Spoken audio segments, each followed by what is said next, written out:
Welcome to Hindu news 9. Karnataka కాంగ్రెస్లో మరోసారి అంతర్గత పోరు మొదలైనట్లు కనిపిస్తోంది. దీనికి తెరతీసింది మరెవరో కాదు, స్వయాన ముఖ్యమంత్రి సిద్ధరామయ్య తనయుడు యతీంద్ర. కర్ణాటక ముఖ్యమంత్రి పీఠంపై ఆశలు పెట్టుకున్న ఉప ముఖ్యమంత్రి, ప్రదేశ్ కాంగ్రెస్ కమిటీ అధినేత డీకే శివకుమార్కు బిగ్ చెక్ పడే స్టేట్మెంట్ ఇచ్చాడు యతీంద్ర.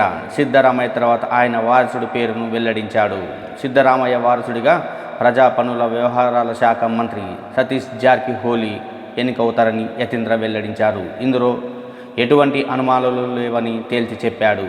సిద్ధరామయ్య తర్వాత ఆ స్థాయిలో నాయకత్వ లక్షణాలు ఉన్నది ఒక్క సతీష్ జార్కిహోలీకి మాత్రమేనని స్పష్టం చేశాడు. కాంగ్రెస్ పార్టీ అధిష్టానం జార్కిహోలీకి పార్టీ నాయకత్వ పగ్గాలను అందించడానికి మొగ్గు చూపుతుందని పేర్కొన్నాడు.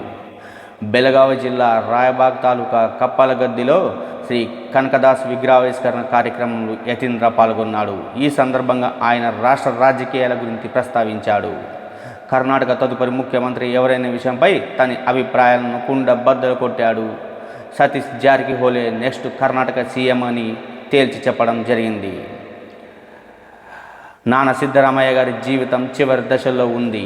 ఈ సమయంలో మాకు సరైన మార్గనిర్దేశం చేసేవారు కావాలి. నాన్నగారిలా ప్రగతిశీల ఆలోచనలు, సిద్ధాంతాలు కలిగి ఉన్న నాయకులు మమ్మల్ని ముందుకు నడిపించాలి.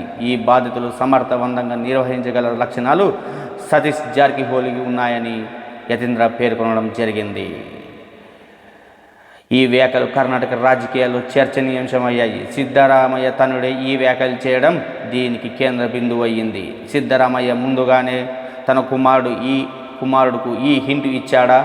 రాష్ట్ర కాంగ్రెస్ తదుపరి నాయకుడు డీకే శివకుమార్కు బదులుగా సతీష్ జార్కిహోలీ అవుతారని ప్రశ్నలు తలెత్తుతున్నాయి.